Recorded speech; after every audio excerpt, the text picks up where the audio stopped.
오늘은 복음에 헌신한 사람들이라는 제목으로 말씀을 전하고자 합니다.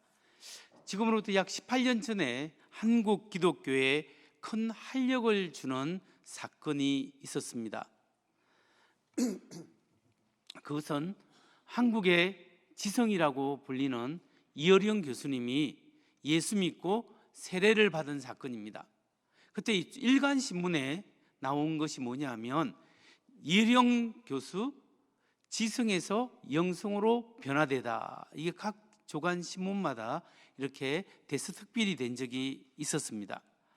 한국의 지성인으로서 예수님을 믿지 않을 것 같이 생긴 사람이 예수님을 믿고 크리스찬이 되고 세례를 받았다라는 것이 그때 당시에 화제가 된 사건입니다. 이 이어령 교수님처럼 도저히 예수님을 믿지 않을 것 같은 지성인이 예수 믿고 하나님의 사람이 된 사건이 옛날에도 있었습니다. 이 사람은 예수 믿지 않았을 뿐만 아니라 기독교를 비난하고 예수 믿는 사람을 핍박했던 사람입니다. 그의 부모님은 아들이 박사학위 정도 되는 수준의 공부를 했기 때문에 이제 학계에서 유명한 인물이 될 것이고 또 부와 명예를 거머쥐고 유명한 사람이 될 것이다, 이렇게 생각했습니다. 그 전도 유망했던 한 청년이 그의 모든 학문을 다 던져버리고 갑자기 자기가 그렇게 비난했던 예수를 믿게 되었고 기독교에 입문하여 예수 믿는 사람이 되었습니다. 심지어 그는 예수 믿은 후에 거지처럼 세상을 떠돌아다니면서 예수 복음을 전파하는 사람이 되었습니다. 그 사람이 누구냐면 우리가 잘 알고 있는 사도 바울입니다. 어떻게 해서 유대교 학자 사울이 이런 놀라운 변화를 이루어서 사도 바울이 될 수 있었겠습니까? 어느 날 이 사울이라는 사람은 청년은 결심했습니다.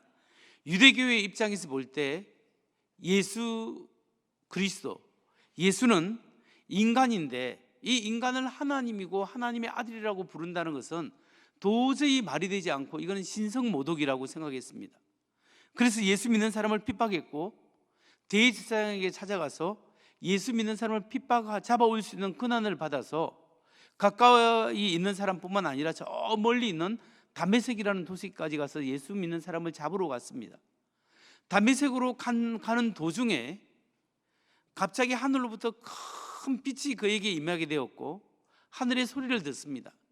사울아 사울아, 네가 어찌하여 나를 핍박하느냐? 주여 누구십니까? 나는 네가 핍박하는 예수다. 예수님의 음성을 들었고 결국 사울은 예수님을, 부활하신 예수님을 만나게 되었습니다. 그래서 예수님은 한 사람의 인간이 아니라 정말 죽고 부활하신 하나님의 아들인 것을 체험적으로 믿게 되었습니다.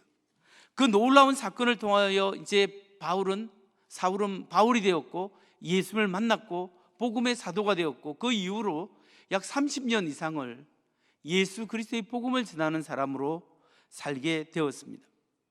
성도 여러분, 어떻게 해서 이어령 교수 같은 사람이 예수 믿게 되었을까요? 어떻게 해서 사울이 사도 바울로 변화될 수 있었겠습니까? 그 이유는 예수 그리스도의 복음 때문입니다.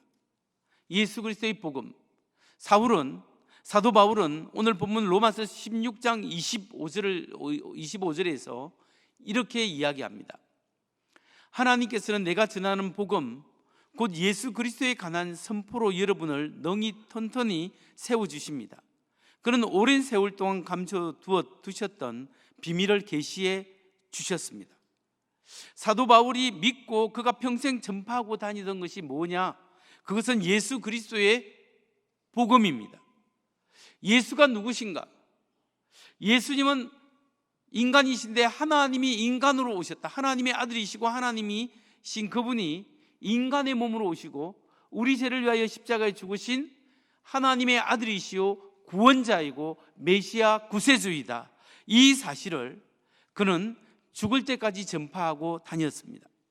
누구든지 어떤 사람이든지 하나님 앞에 죄 지은 것을 회개하고 하나님 없이 자기가 주인 된 것을 회개하고 예수님을 구주로 영접하면 죄의 사함을 받고 하나님의 자녀가 되고 하나님의 영원한 나라에 들어가서 영생의 축복을 누리게 된다는 사실을 그는 평생 전파했습니다.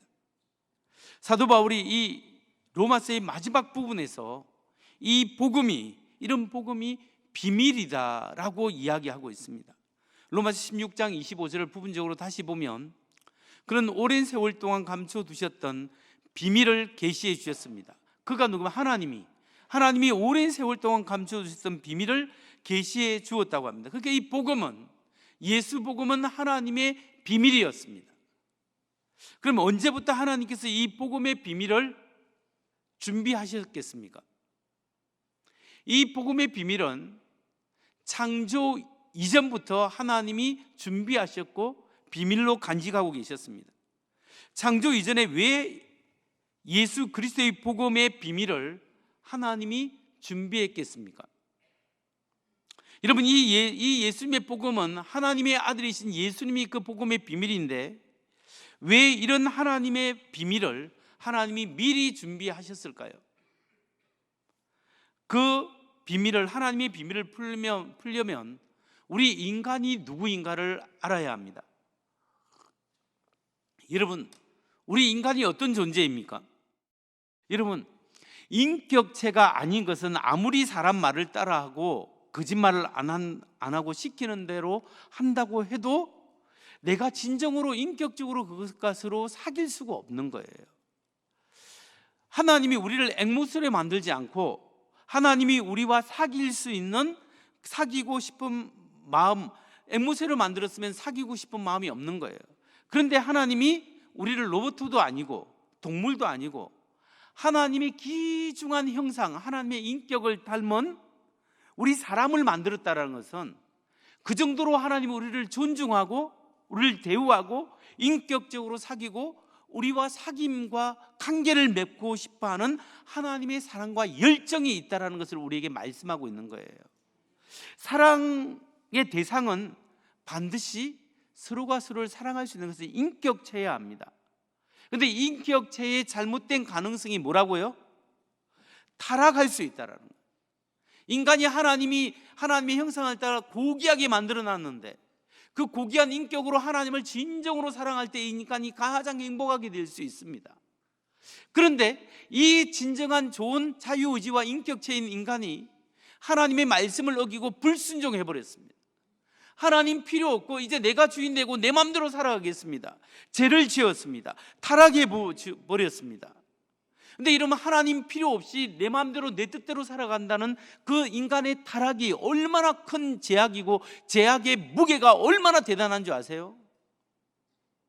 하나님을 배반하고 떠난 인간의 타락이, 인간의 죄악이 죽음을 가져왔고 하나님과의 관계 단절을 가져왔는데 이것이 엄청난 죄악의 무게고 얼마나 엄청난 무게면 하나님이신 그분, 하나님의 아들이 나를 대신해서 십자가에 죽을 만큼 엄청나게 죄악이라는 거죠.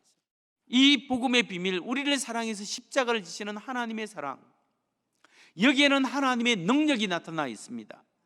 그런데 이 하나님의 능력에 대해서 사도 바울은 로마서 1장 16절에서 이렇게 이야기합니다. 이 복음은 모든 믿는 자에게 구원을 주시는 하나님의 능력이 됨이라.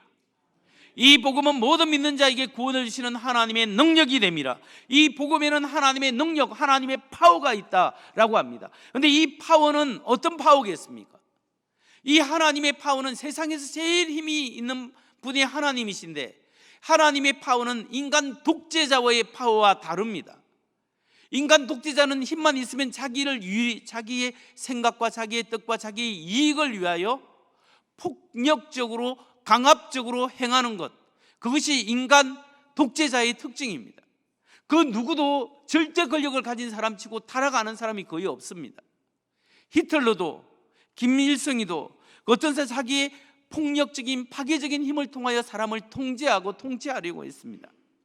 근데 복음 속에 나타난 하나님의 절대자 하나님의 권력은 폭력적이고 억압적이고 그런 것이 아니고 자기를 낮추시고 자기를 죽이시고 인간의 몸으로 오셔서 우리 죄를 대신해서 십자가에 죽고 희생하고 사랑하시는, 자기를 죽임으로써 우리 죄를 용서해 주시고 우리를 하나님 앞에 인도하시는 사랑의 힘, 사랑의 능력이었다라는 거예요.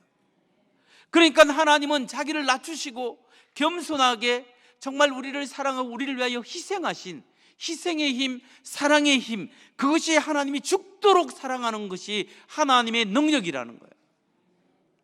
이 십자가의 사랑에서는 그렇게 그 하나님의 능력으로 우리들을 불러주시는 거죠.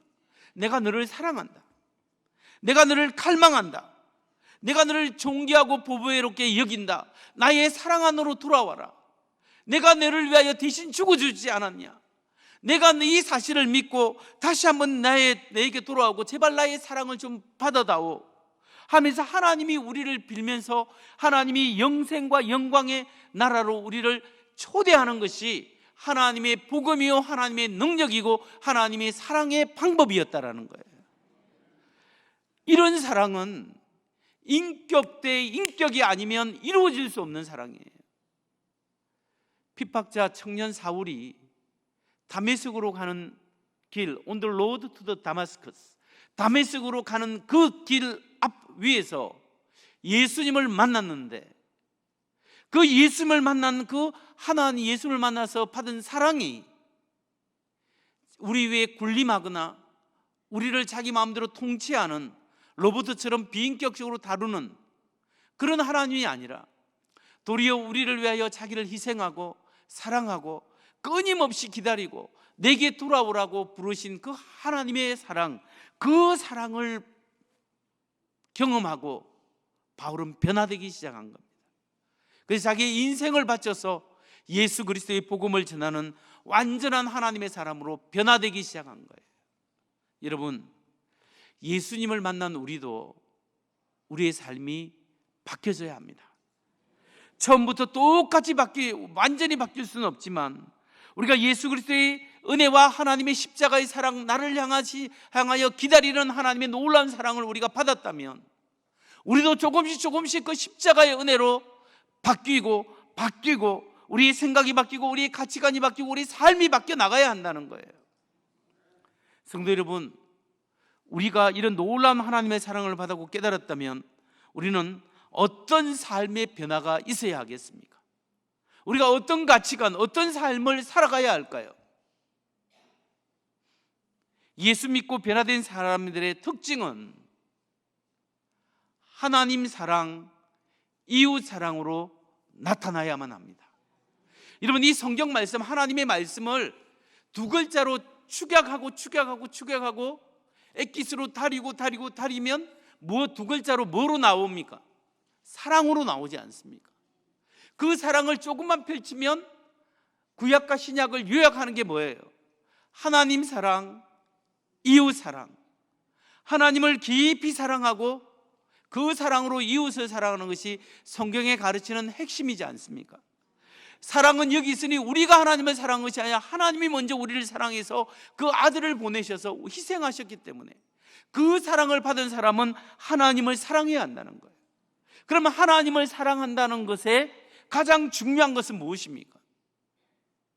내가 그동안 중요하게 여겼던 나의 우상, 나의 중요하게 여긴 것을 내려놓고 나를 위하여 십자가에 죽으신 하나님을 가장 우선순위에 두는 것이 하나님을 사랑하는 거예요. 내가 지금까지 중요하게 여긴 것이 학벌이거나 돈이거나 회사거나 나의 꿈이나 나의 비전이라면 이게 나의 우상이 되는 거예요. 그것보다도 주님이 나의 삶의 주인입니다, 이 고백이 있는 것이 하나님이 우선이고 하나님을 사랑한다는 뜻이에요. 만일 여러분이 하나님을 믿는다고 하면서 여러분의 삶의 태도와 가치관이 오직 돈 벌고 사업 성공하는 것에만 혈안이 되어 있으면 그 돈 버는 것, 성공하는 것이 나의 우상이 되는 거예요. 그런데 그것을 내려놓고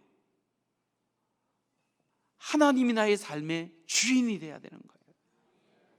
이 세상은 돈이 최고의 가치로 자리 잡고 있습니다.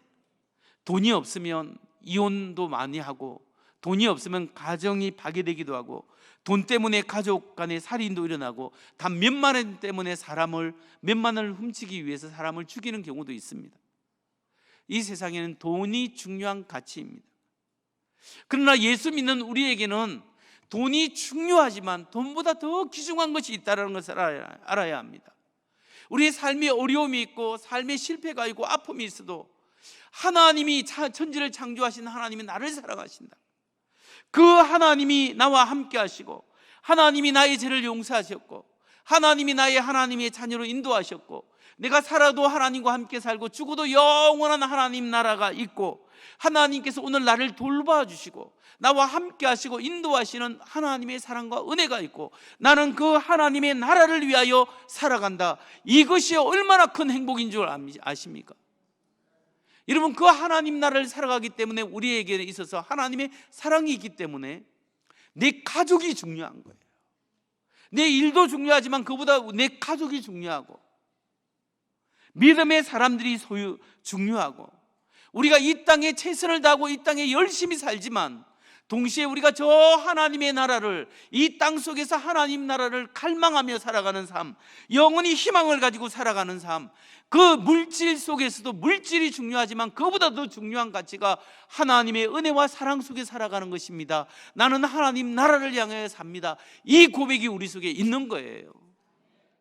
여러분, 우리가 사업이 중요하고 돈이 중요하고 여러 가지 다 중요하지만 오늘 우리의 삶 속에서 하나님의 나라를 위해서 하나님의 복음을 누리고 이 예수 그리스도의 복음을 전파하기 위하여 살아가는 이 삶이야말로 가장 행복하고 가장 귀중한 것이라는 것을 여러분 믿으시기 바랍니다. 우리가 이렇게 하나님을 사랑하고 하나님의 은혜 가운데 살아가는 것이 축복이라는 겁니다. 그렇게 하나님을 사랑하며 살아가야 합니다. 그렇다면 우리가 복음으로 변화된 삶의 특징, 또 다른 하나의 특징, 하나님 사랑이 있다면 또 하나의 특징이 뭐라고요? 이웃 사랑이지. 이웃 사랑. 하나님의 은혜와 사랑을 받고 하나님과의 관계가 회복된 사람은 그 사랑이 나에게 점점 채워지면 채워질수록 내 중심이 아니라 하나님 중심, 내 중심이 아니라 이웃 중심으로 살아가고 이웃을 사랑하려고 살아가는 것이 하나님의 말씀이고 명령이에요. 여러분, 그렇기 때문에 이 타락한 마음은 자기 자신만을 생각합니다. 타락한 마음은 내 가정만 생각합니다. 내 자식, 내 새끼, 내 것, 내 사업체, 이게 타락한 마음의 일반 사람들의 특징이에요. 나쁜 것이 아니라 그게 그렇게 살아가게 돼 있도록, 그게 악한 마음에 나오는 그 특징이에요. 그런데 예수 믿고 나면 내 중심에서 하나님 중심으로, 내 중심에서 이웃 중심으로 생각과 가치관이 바뀌는 거예요. 왜냐하면 하나님의 은혜를 받고 제 용서를 받고 하나님의 사랑을 받았기 때문에 그 사랑을 흘러보내는 것이 그리스도인의 삶이에요. 그래서 우리가 이 지역 사회를 섬기고 이 한국 사회를 섬겨야 하는 거예요. 그런데 예수 믿으면서도 어떤 사람은 이기적인 사람들이 있어요. 가족도 자기 중심이에요. 자기 마음이에요. 아내와 남편도 자기 위주로 막 이렇게 부려먹어요. 자녀도 누구도 자기 중심으로 살아간다고 하면 예수님의 십자가 앞에 이 사람은 분명히 한번 내려놓고 내가 정말 하나님의 은혜와 사랑을 받았는가? 내가 정말 예수 믿는 그리스도인인가? 하나님 앞에 심각하게 생각하고 회개하고 돌이켜야 합니다. 왜냐하면 이런 사람은 예수님을 진짜 주인으로 섬기지 않을 가능성이 너무나 많기 때문입니다.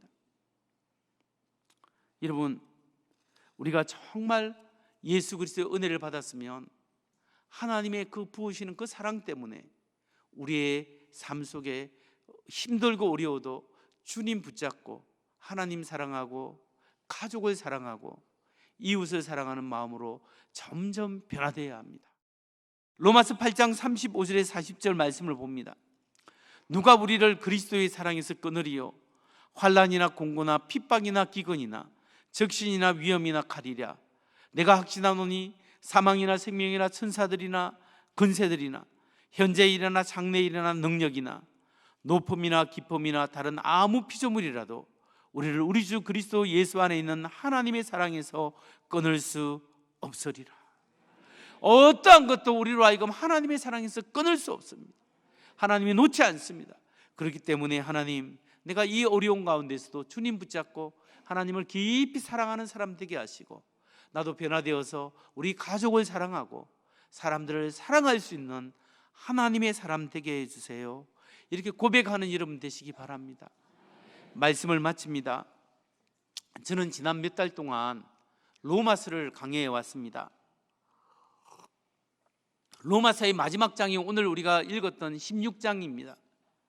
16장에는 뭐로 가득 차 있냐면 바울의 문안 인사로 가득 차 있습니다. 바울의 사역에서 기도로 동력하고 물질로 후원하고 온몸으로 도왔던 바울의 동력자들의 이름이 다 나오고 있습니다. 여기는 28명의 개인 이름이 나오고 5개의 교회 이름 또는 그룹 이름이 나오고, 남자가 17명, 여자가 9명, 부부가 2명, 가정이 2가정, 노예가 5명 등등해서 남자와 여자, 노예와 자유인들, 유대인과 이방인들, 부유한 자와 가난한 자, 다양한 계층의 사람들의 이름이 등장하고 있습니다. 근데 이 모든 사람들의 공통점이 뭔지 아십니까? 바울의 사역을 도왔던 동력자들이었다. 바울 선교 사역에 큰 힘이 되었던 사람입니다. 그 사람들은 로마서 16장을 읽을 때마다 모든 세계 사람들에게, 크리스찬들에게 그 이름이 알려지고 있습니다. 저는 확신하기는 로마서 16장에 기록된 이 사람들의 이름, 이 사람들의 이름은 하나님의 생명책에 기록되어 있을 겁니다. 뿐만 아니라 하나님 앞에 상급받는 상급책에도 기록되어 있을 줄 믿습니다. 제가 이 마지막 장을 묵상하면서 생각한 것이 뭐냐면, 나의 동력자들은 누구인가? 저는 사도 바울처럼 그런 사람은 아닙니다만 그래도 하나님 목회자로서 나의 동력자는 누구인가? 우리 성도님이라고 생각합니다. 우리 성도님 중에서 정말 눈물나게 귀하게 사역하고 동력하고 하나님 앞에 귀하게 헌신하는 귀한 믿음의 집사님, 근사님, 안수집사님, 장로님들이 계십니다. 그분들은야말로 저는 하나님 나라의 생명책에 기록된 사람이다, 그렇게 믿습니다. 또한 하나님께서 마지막 날에 상급을 주실 수 있는 상급책에 이름이 기록된 사람이라고 저는 믿습니다. 여러분, 끝까지 우리에게 준 이 사명 잘 감당해서 하나님 보시기에 정말 칭찬받는 여러분 되시기 바랍니다. 우리 하나님 앞에 섰을 때 하나님이 우리 여러분을 보시고, 사랑하는 누구야? 너 정말 충성스러운 나의 동력자구나. 사랑하는 아무개야, 정말 너는 진심으로 나의 복음을 위하여 헌신했구나. 사랑하는 누구 집사야, 사랑하는 아무개 근사야, 장로야, 목사야, 너는 정말 수고 너무너무 많이 했다. 내가 예수 믿고 너무 많이 변화되었고 나의 복음 사역을 위하여 헌신해서 너무너무 고맙구나. 이제 나의 안식안에 거하고 생명의 면류관, 의의 면류관 내게 주노라. 이 하나님의 음성을, 그 예수님의 음성을 들을 수 있는 우리가 되기를 간절히 바랍니다. 우리 여러분의 이 헌신, 이 섬김이 결코 없어지지 않고 천국에서 해같이 빛나길 줄 믿습니다.